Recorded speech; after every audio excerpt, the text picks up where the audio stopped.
د ترژمی مسافر شپاړسمه برخه. روان په تورو شپو کې مسافر د ترژمی، روان په تورو شپو کې مسافر د ترژمی، همدا د غرناطې د لور سپېڅلې قربانۍ وې، همدا د غرناطې د ترژمی مسافر د داستان درنو قدرمنو اوریدونکو، په دې هیله چې ټول به جوړ او روغ یاست. الله رب العزت مو خوشحاله لره. زه محسن احسان مې یو ځل بیا د ترژمی مسافر د داستان د خپرونې کوربتوب کوم، په دې هیله چې دا خپرونه تر پایه راسره واورئ. درنو او قدرمنو اوریدونکو، په تېره برخه کې مو اورېدل درېیمه شپه سلمان له سعید سره ناست. ابوالحسن له طبیب سره کوټې ته ورنوت او وویل پلارجان تاسو بللي یاست. سلمان جګ شو، په هغه پسې روان شو. کله چې له کوټې ووت، ابوالحسن په ټیټ غږ ورته وویل دا چې څه یې ورته وویل دا به په نن خپرونه کې واورو انشاءالله تعالی. ابوالحسن په ټیټ غږ ورته وویل ته د خپلې کوټې ته تشریف یوسه. سلمان زر خپل کوټې ته ننوت. هلته د عبیدالله پر ځای ولید د ده په انتظار. سلمان لاس ورکړ او وویل د خدای جل جلاله شکر دی چې راغلی. زه ډېر اندېښمن وم، زما له عبدالمنان او جمیل څخه دا تمه نه وه چې دومره غفلت به وکړي. ولید ځواب ورکړ ستا ملګري ستا له احساساتو څخه بې پروا نه دي، هغوی ته معلومه ده چې ستا پر زړه څه تېرېږي. همدغه سبب دی چې زه کله غرناطې ته راورسېدم هغوی امر راته وکړ چې ستا خدمت ته حاضر شم. دلته خو به دې په راتګ کې څه خطر نه وي؟ نه، غدارانو ته معلومه ده چې زه یوازې نه یم. تا ته معلومه ده چې د سعید وراره یې تښتولی دی؟ هوکې، ما ته دا ټول معلوم دي. ما د اتکې په باب هم اورېدلی دي. ما غوښتل له تا سره د خبرو نه وړاندې سعید ته ډاډ ورکړم، خو پلارجان مې سمدستي مناسب ونه بلل او د هغه د لیدو څخه یې ایثار کړم. هغه وایي چې تا وویني څو پوښتنې به وکړي، خو سمدستي د هغه وضع داسې نه ده چې د بهر احوال ورته ورکړی شي. سلمان وویل تا ته معلومه ده چې ما هغه ته په وار وار په دروغو تسلي ورکړې ده او اوس حالت داسې دی چې زه یې اوس مخې ته په ورتلو پښیماني احساسوم. دلته ما 3 ورځې وایستلې، خو ما ته دا معلومات ونه شو چې قاتل منصور چېرته بیولی دی. ما یو داسې څوک پرېښی او راغلی یم چې ډېر څه ترې معلومېدای شوی. زما پر دې باور و چې یو څه پیغام به خامخا راشي او په غرناطه کې به ستا ملګري هغه احوال ما ته راوړي، خو چې مایوس شوم د کوربه زوی مې په عبدالمنان پسې واستوه، خو هغه هم په سرای کې نه و. اوس ما سر له سبا څخه په خپله د منصور د لټون اراده کړې ده. ما ته په دې کار کې یوازې د یو ملګري ضرورت دی. موږ تا ته 1000 تنه درکولی شو، خو د هغه لومړي مسؤلیت به ستا ساتنه وي. ته زما پر خبره خفه نه شې. زه تا ته د دې لپاره راغلی یم چې درته ووایم چې ملګري دي د منصور په باب ډېر اندېښمن دي. که دوی سمدستي تا ته څه احوال در نه کړ نو سبب یې دا و چې په غرناطه کې ستا دوستان نه غواړي تا په خطر کې وغورځوي. د څه احوال؟ ولید له جیبه 2 ټوټې کاغذونه راوکښل او سلمان ته یې ونیول. وویل دغه دواړه احوالونه له لږ ځنډ وروسته رارسېدلي دي. د بدري لیک پیژنم، ته یې هم ولوله. سلمان یو په بل پسې دواړه لیکونه ولوستل. د ضحاک خوله چوله شوې ده. د هغه ورور یونس هم د عتبه خدمتګار دی. په ویګا کې درنده لوري ته د تلونکي سړک پر سر یو لوی بڼ دی چې په هغه کې یو کور دی چې د جګړې په وروستیو شپو ورځو کې زما د پلار قاتل قبضه کړی و. د شاوخوا نورو باغونو 4 دیوالونه دومره اوچت نه دي. هغوی منصور هلته بیولی دی. تاسو په غرناطه کې خپل ملګرو ته ووایئ چې تر ټولو د مخه یونس پیدا کړي. د هغه دا یقین دی چې په لټولو پسې به ویګا ته خامخا راشي او ستاسو ملګري به له هغه نه زیات معلومات ترلاسه کړي. سلمان سمدستي 2 لیک خلاص کړ. د هغه مضمون داسې و ما کبتره الوزولې وه چې جعفر راغی. هغه دا خبر راوړ چې عمر تېره شپه عتیقه هم ورسره تښتولې ده. په اوسني وضع کې هغه غرناطې ته نشي تللی. هم دغه اټکل دی چې عتیقه به یې هم منصور ته وروستلې وي. خو زه هیله کوم چې تاسو دغه معامله هغو خلکو ته پرېږدئ چې د ویګا له وضع څخه خبر دی. سلمان د ډېر خفګان په حالت کې ولید ته وکتل او هغه ورته وویل اوس ته په دې پوهېدی شې چې تا ته یې ولې احوال در نه کړ. د هغوی موندل د غرناطې د خلکو مسؤلیت دی. تا د څه خطر زغملو اجازه نشي درکول کېدی. سلمان وپوښتل دا لیکونه چا ته لاسته ورغلي وو؟ 3 کس ته. ولید ځواب ورکړ. بیا یې زیاته کړه ما نن 10 تنه د قبایلو مشران را سره راوستي دي او له څو نورو سردارانو سره د لیدو لپاره د یو هیات سره مې بیرته د تلو نیت و، خو 3 کس حکم راته وکړ چې زه تا ووینم او بیا ولاړ شم. هغه تا ته دا تسلي درکول غواړي چې موږ د منصور او عتیقې له حاله بېخبره او غافل نه یو. سلمان لږ فکر وکړ، بیا وویل هغه د عتبه له هستوګنځي څخه د ضحاک د ورور درک معلوم کړی دی. هوکې، مګر هلته یوازې 2 تنه نوکران وو. هغوی ویل چې یونس دلته نه دی راغلی. ته د عتبه کور راښودلی شې؟ نه، ستا دا هلته مناسب نه دی. زه له دې خبرې ذمهواري اخلم چې که ضحاک ورور راغی نو بیرته به تلو ته پرې نه ښودل شي. سلمان وویل ولې ده؟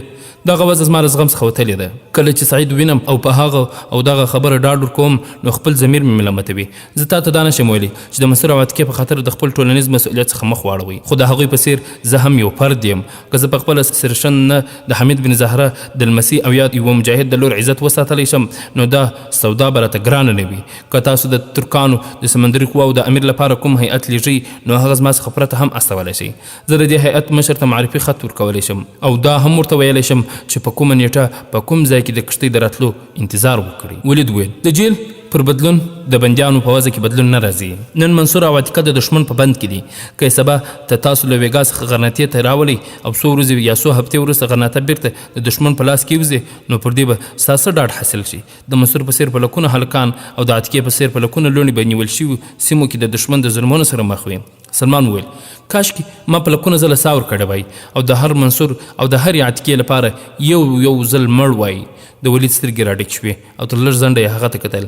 بیا وویل ګوره زموږ هیله ده چې زر تر زره له دې ځای روان شي، خو 2 ورځې به خامخا نور انتظار کوي. کوم سړي چې دلته ستا د انتظار ټینګار کوي هغه اوس په غرناطه کې په کوم ځای کې د قبایلو له مشرانو سره په مشورو بوخت دی. امکان لري نن یا سبا څه پرېکړه وکړي او سبا تا ته وویلی شي چې تر څه وخته تلای شي. ستا باور دی چې کوم سرداران چې له تا سره راغلي دي له غدارانو څخه به څه خطر ورته پیښ نه شي؟ نه، تر څو حکومت ته دا معلومه نه شي چې موږ څه کول غواړو هغوی تر هغې پورې څه لانجه او ننجال نه خوښوي او زموږ هڅه دا ده چې تر وروستي وخته زموږ ارادې چاته معلومې نه شي. د قبایلو مشرانو د غولولو لپاره د حکومت غداران هم بوخت دي، ځکه خو ډېرو اعتمادي کسانو ته دا ویل کېږي چې موږ به څه وخت او چېرته خپل کار پیلوو. تا ته دا معلومات شته؟ هوکې موږ د تیاري لپاره څومره کولی شو فرصت ترلاسه کول غواړو، ځکه خو زموږ د مشران دا پرېکړه ده چې د اوربند د مهال تر پای ته رسېدو پورې له ډېر احتیاط څخه کار واخلي او یوازې 1 یا 2 ورځې پخوا باید په ټول اندلس کې جګړه پیل شي. ستاسو دا باور دی چې په غرناطه کې دننه او بهرني دشمنان به تاسو ته د څه تیاري فرصت درکړي او د حکومت د هڅو په نتیجه کې به په ښار کې دننه کوم فسادونه پیل شوي دي هغه به تر 100 ورځو پورې د بشپړې کورنۍ جګړې بڼه غوره نه کړي؟ ولید لږ په فکر کې ډوب شو. بیا ځواب ورکړ موږ ته تر ټولو لوی خطر همدغه دی او موږ له دې خطر څخه د خلکو د خبرولو پوره هڅه کوو. بیا هم زه ستا د دې پوښتنې په باب ډاډمن ځواب نشم درکولی چې زموږ هڅه به تر کومه حده بریالۍ شي. که موږ ناڅاپه په غرناطه کې د کورنۍ جګړې خطر احساس کړ نو د ولس د پام اړولو په خاطر موږ باید سمدستي د جګړې ډګر ته راووځو، خو زموږ دغه هڅه به هم هغه وخت نتیجه ورکوي چې پیل قبایل وکړي او وروسته جوخت زموږ بهرني مرستندوی که سمدستي پر ساحلي برخو حمله ونه کړی شي نو لږ تر لږه زموږ دومره ملاتړ وکړی شي چې زموږ خلکو مورال ورسره اوچت سي. همدغه مسله ده چې زه ستا مرستې ته پکې اړ یم. سلمان وویل مګر تا ته دا معلومه ده چې زه د سمندري قواو له امیر څخه د څه پرېکړو له صلاحیت سره یو ځای نه یم راغلی. زما هدف د حمید بن زهره را رسول و. اوس زه هغوی ستاسو له وضع څخه خبرولی شم، کیدای شي زما غوښتنه هغه څه اقدام ته اړ کړي، خو زه له تا سره وعده نشم کولی. که ستا کښتۍ له لرې پر څنډو ډزې وکړي هم ډېرې ښې او اوږدمهاله اغېز به ولري. زموږ مشران ګمان کوي چې تقدیر بې له کوم سببه دلته نه یې راوستلی. تا ته معلومه ده چې سیلاب اخیست انسان ته د خاشاکو تکیه هم غنیمت وي. زموږ د ملګرو دا خیال دی چې کله قبایلي مشران دلته راټول شي نو ته به هغوی په وړاندې د وینا کولو لپاره ور وغواړي. له هغه وروسته به ته زموږ له یو هیئت سره روان شي. څو تنه چې ستا خبرې او ملاقات ورسره ضروري دی تر اوسه پورې دلته نه دي رسېدلي، خو زموږ هڅه ده چې تاسو به پر 2-3 ورځو زیات دلته د پاتې کېدو ضرورت پیښ نه شي. د سعید په باب پلارجان ډاډه دی چې تر 100 ورځو پورې به د تګ راتګ شي. بیا به په یو مناسب وخت کې هغه د البسم په جامع جومات کې پر منبر ودرېږي چې له هغه ځایه پلار وروستۍ وینا کړې وه. زما باور دی چې د پلار د شهادت کیسه خلک د زوی له خولې واوري نو غداران به دا احساس کړي چې د حساب ورځې را رسېدلې ده. سلمان وویل ولیده زه یوه خبره درته کوم. ووایه. زه دا درنه پوښتم چې هغه درېیم کس څوک دی، خو زه غواړم هغه ووینم. له هغه سره زما څو خبرې ضروري دي. ستا دا هیله به ډېر ژر پوره شي او زه هم دا درته ویلی شم چې هغه د بنو سراج له کورنۍ څخه دی. مور یې د سلطان د مور د خاله لور او د الحمرا د ناظم لور دی. د جګړې په وروستیو شپو کې د 50,000 تنو قومنده ورسپارل شوې وه، خو د موسی بن غسان له شهادت څخه وروسته د نورو څو وتلو مشرانو په څېر دی هم له پوځ څخه ووت. ظاهرا اوس له هغه سیاسي او پوځي معاملاتو څخه بیل دی، خو د ارزښت کم نه شو. په غرناطه کې ډېر لږ کسان د پټو مصروفیتونو څخه خبر دی. زه هم یوازې پر دې پوهېدم چې د یوه بنفوذه سړي په واسطه زموږ اړیکې له پوځ سره ټینګې شوي دي، خو له غرناطې څخه د حمید بن زهره له روانېدو څخه لږ دمخه ماته دا معلومات نه وو چې هغه سړی له موږ سره روانېږي او نوم یې یوسف دی. طبیب ابو نصر له ابوالحسن سره کوټې ته ورنوت. دوی دواړه د احترام لپاره ودرېدل. هغه ولید ته وویل زویه نن د سعید وضع ډېره ښه ده او د دې امید دی چې د خدای جل جلاله رضا وه نو په وار دلته زما راتلو ته ضرورت نه وي. ولید وویل پلارجانه که که اجازه راکړې نو زه به کور ته تلو پر ځای له همدې ځایه بهر ته ووځم. پر ما ډېر ناوخته شو او ملګري مې انتظار کوي. ابوالحسن وویل زه به ګاډۍ درته تیاره کړم. نه زه له دې ځایه پلي ځم. هغوی بهر ته ووتل او له ولید سره یې خدای پامانۍ وکړه. لږ ځنډ وروسته سلمان، عبیدالله او زه یې په بام طبیب ته رخصت ورکاوه. د ابونصر او ګاونډي کورونو ترمنځ کوم 2.5 ګزه لوړ دیوال چې یو ځای یې نړولی و او د تګ راتګ لپاره یې لار پرې جوړه کړې وه. سلمان د لومړي ځل لپاره د هغه د رخصتولو لپاره بام ته راختلی و. ابونصر هغه ته وویل که کله درته ضرورت شو نو بې له ځنډه په همدې لاره زما کره راتلی شي. دا اروپا او آسیا او افریقا و دستا کفری نړۍ و په ګونډو دغه دنیا و دستا و متقی او پرهیزګار عمره و دستا د اسلام راز زلی دی کفر مختور زغلی دی ستا قدمونو تتل د صلیب تور نړۍ دی ستا و تاریخ ته حیران د نړۍ ستر واکمنان ستا هلالي تورې ته کفر وتل په لړزان سشنن هغه ستا میړانه او غیرت مومنه د امت مومنه راج دې کوي ته د اسلام په برکت مومنه د امت مومنه نشتا نړۍ کې د نن هغه ستر عظمت مومنه د امت مومنه راج دې کوي ته د اسلام په برکت مومنه د امت مومنه. د یو راز څرګندېدل. خبرونه درنو قدرمن اوریدونکو، راتلونکي سهار چې سلمان د سعید د پوښتنې لپاره د هغه کوټې ته ورننوت نو هغه د بسترې پر ځای په کرسۍ ناست و او له ابوالحسن سره یې خبرې کولې. سلمان یې چې ولید د جګېدو هڅه یې وکړه. خدای زر ور وړاندې شو او هغه ته یې تکیه ورکړه. ورو یې پر بستره سمډه وویل تر اوسه سعید استراحت ته اړتیا ده. سعید د مسکی کېدو هڅه وکړه. وویل د شپې ابونصر ویل چې زه به زر د ګرځېدو را ګرځېدو وړ شي. نن مې لومړی ځل له سطح کې پرته په کوټه کې ګرځېدو هڅه وکړه. ابوالحسن په زور پر کرسۍ کېنولم. که نن او ښایي زه ستا تر کوټې درغلی وای. انشاءالله ته به ډېر ژر روغ شي، خو تر اوسه پورې باید د ګرځېدو را ګرځېدو په باب د طبیب هدایت په پام کې ونیسې. ناڅاپه عبدالمنان له یوه نوکر سره په دروازه کې راښکاره شو او بیا ژر یې بې خواته شو. سلمان جګ شو، بهر ته تلو ته چمتو شو. وویل زه اوس بېرته راځم. بیا د عبدالمنان لاس ونیو او هغه یې خپلې کوټې ته ورسره بوتلو. په یوه ساه یې څو پوښتنې ترې وکړې. ما پر ولید ټینګار وکړ چې سهار تا یا عثمان ما ته راواستوي. تا دومره ځنډ ولې وکړ؟ هغه کور څومره لرې دی؟ تر اوسه د زحاق په لټه څوک راغلی دي که نه؟ عبدالمنان ویل تاسو ډاډه کښېنئ، ما ډېر مهم خبر درته راوړی دی. یو سپور وختي سهار د عتبه کور ته رسېدلی، هغه اوس زموږ په ولکه کې دی. تا ته معلومات شته چې هغه څوک دی؟ د زحاق ورور دی. تاسو د عتبه نور نوکران هم نیولي دي؟ نه، د هغه د نیولو ضرورت نه و. که هغه ژوندی وی او تاسو د عتبه د کور یو تن راستولی وی نو باید ورته معلومه وي چې دا خبره له عتبه څخه پټه نه پاتې کېږي. ستاسو د کړو وړو نتیجه به دا وي چې هغه به نور هم پام کوي او زموږ لپاره به د منصور درک لګول او یا د اتکې راخلاصول ناممکن کړه.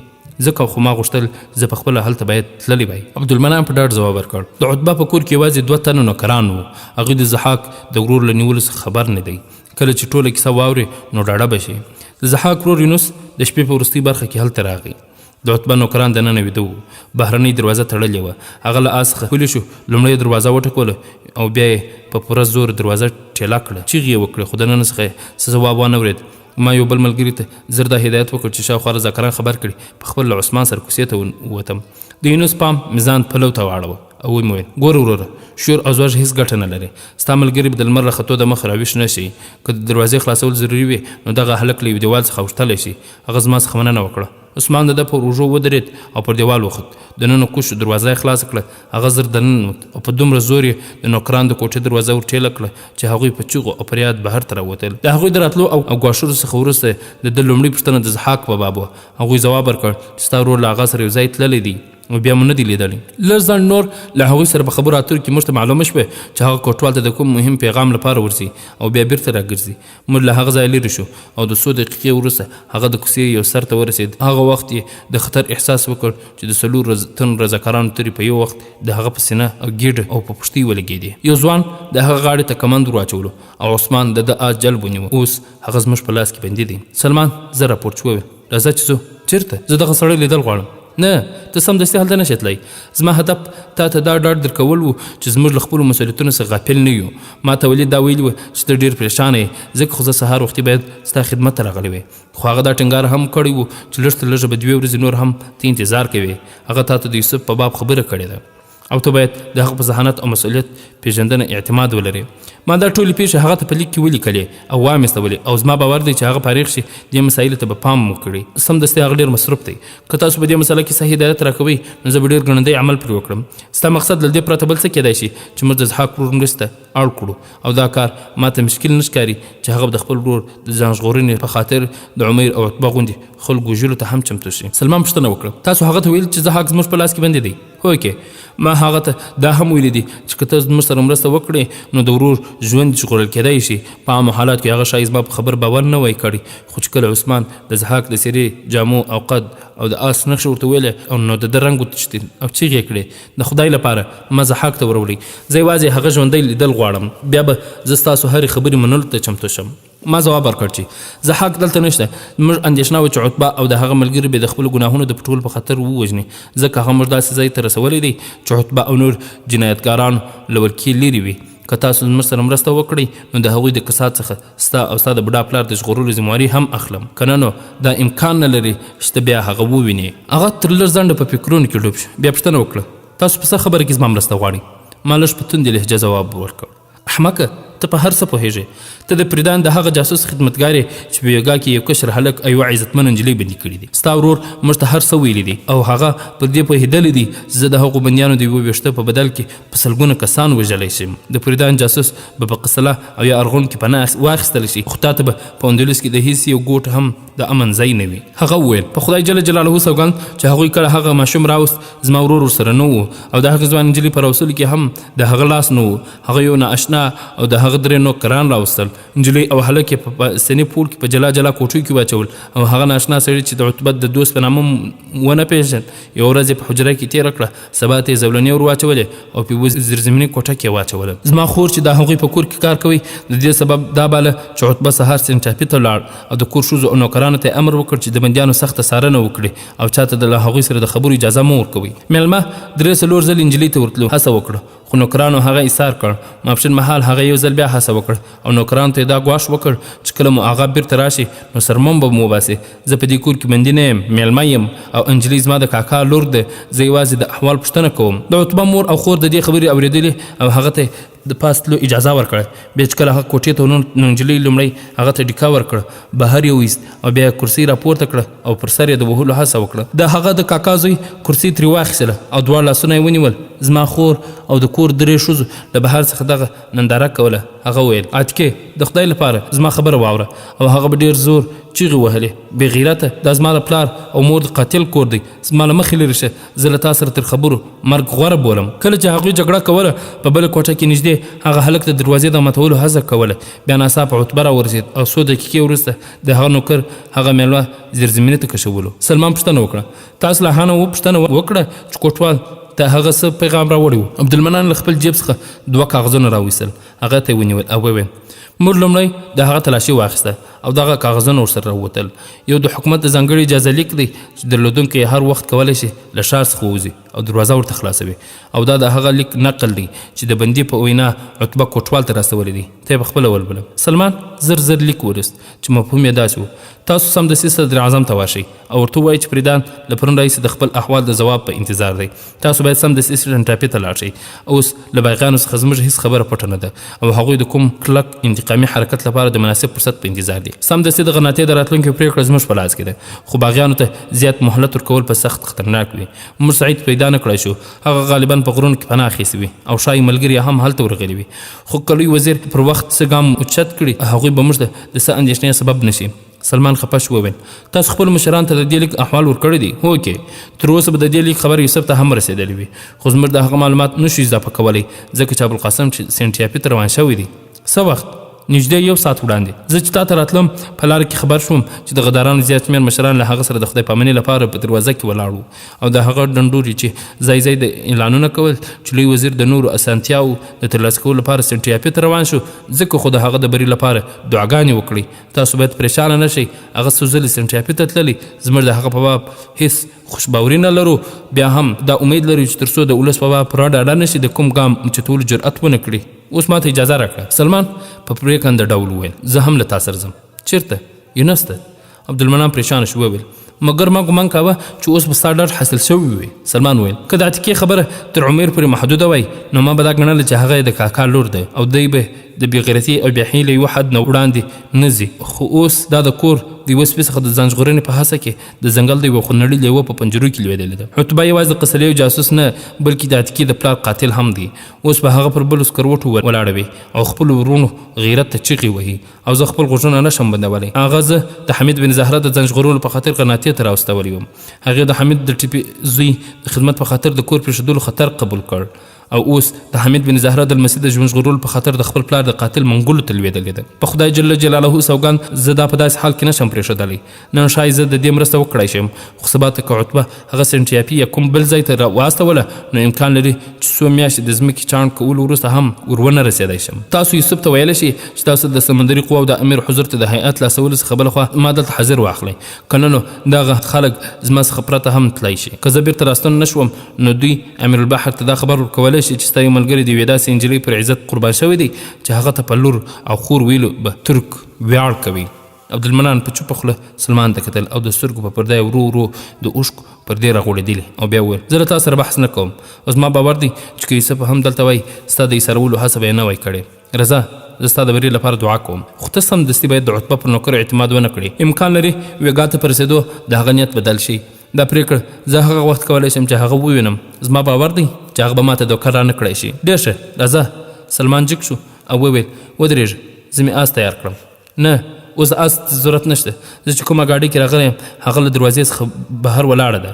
لومړی تاسو د یونس سره ووینئ، له هغه وروسته که ضرورت و نو آس به دې هلته راوغواړم. هغوی له کور راووتل او نږدې 200 ګامه لرې په یوه ګاډۍ کې سپاره شول.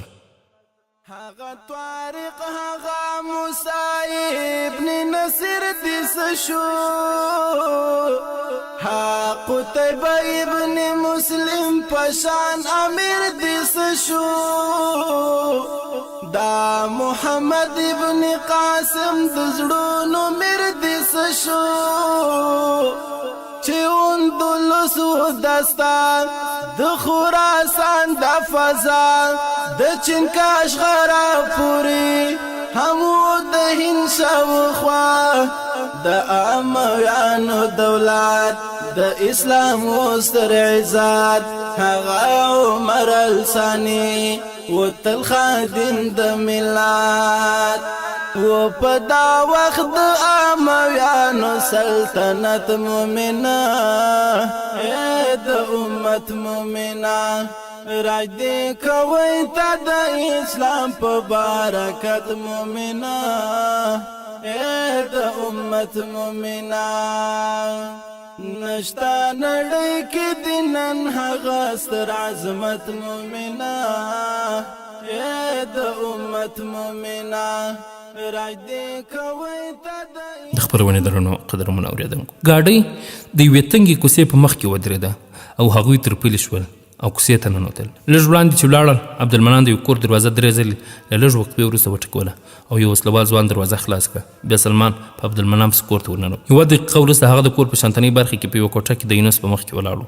هغه په غولي پروت و او لاس او پښې یې پرې کلک تړلي وو. له عثمان څخه پرته 2 نور رضاکاران هم نږدې ورسره ناست وو. هغوی جګ شول او ودرېدل. سلمان څو شېبې یونس ته کتل. بیا وویل که ته د ضحاک ورور وې نو دا باید درته معلومه وي چې موږ یوازې 8 ساعته نور د بندیانو د وراتګ انتظار یو. که په دې موده کې هغوی رانغلل نو سبا مهال ښایي ستا ورور غرغره کړی شي. یونس په ګونګړه ژبه وویل د خدای لپاره په ما رحم وکړه، زه د خپل ورور لپاره سر قربانولی شم، خو د بندیانو رئیسل له هغه ځایه زما په وس کې نه دي. هلته 6 تنه وسلوال کسان شپه او ورځ پیره کوي او وړاندې د ویګا په پیره کې 1.5 تنه بهر پیرهداران دي. زه یوازې هیڅ نشم کولی. که تاسو له ما سره 100 تنه واستوئ هم پر هغه کور حمله امکان نه لري. پر دې فکر کول زموږ کار دی. موږ یوازې دومره معلومات کوو چې پر تاسو څومره اعتماد کیدای شي. زه د خپل ورور د ژوند ژغورلو په خاطر له خپل ځانه تېرېدلو ته حاضر یم، خو هلته زما بوډا پلار او د زحاک مېرمن هم ده او د هغوی به د عتبه له کسانو څخه خلاص نه شي. زه د هغوی د ژغورلو مسؤلیت اخلم. موږ به هغوی هم له هغه ځایه راوباسو او د کوم داسې ځای ته به یې ورسوو چې هلته هېڅ خطر هم نه وي. مګر په غرناټک کې هېڅ ځای هم موږ ته خوندي نه دی. ما ته معلومه ده او زه د دې مسؤلیت هم اخلم چې د خطر په وخت کې به غرونو ته ورسولی شي. هلته داسې خلک شته چې تاسو ته پناه درکړي او له ما سره د دې خبرې احساس هم شته چې ته به خپل سامان او لوښ لرګي پرېږدې او زه به ځکه خو زه تا ته د 50 طلایي دیناره وعده درکوم. یونس وویل که موږ سره دومره پیسې وای نو د عتبه نوکري به م نه وای کړې. له باغ سره جخت چې کوم کور دی هغه هم د عتبه دی. زموږ اصلي بادار د ویګا له رئیسانو څخه یو تن دی. د حملې څخه 2 میاشتې دمخه د هغه خپل جایداد موږ ته پرېښود او هجرت یې وکړ. بیا چې کله عتبه زموږ د هغه په کور کې او جایداد قبضه وکړه نو د 100 تنو نوکرانو او موږ ته د سرپناه ضرورت و. سلمان وویل زه ستاسو په مجبورۍ پوهېږم. اوس که له اخلاصه ته زموږ سره مرستې ته چمتو یې نو په ډاډه زړه زما پوښتنو ته ځواب راکړه. بیا د له بندي سره کېناست. نور کسانو ته یې وویل ما ته قلم او کاغذ برابر کړي او د ده لاس او پښې خلاص کړي. له یونس سره تر 1 ساعت پورې خبرو وروسته سلمان د ویګا کور ته د تلو او راتلو دننه او بهر لاره نقشه ویستله. بیا عبدالمنان ته وویل اوس ما ته 5 تکړه ځوانان پکار دي. زه به د بیرته ستنېدو پر ځای همدلته اوسم. ته عثمان واستوه چې زما آس راولي.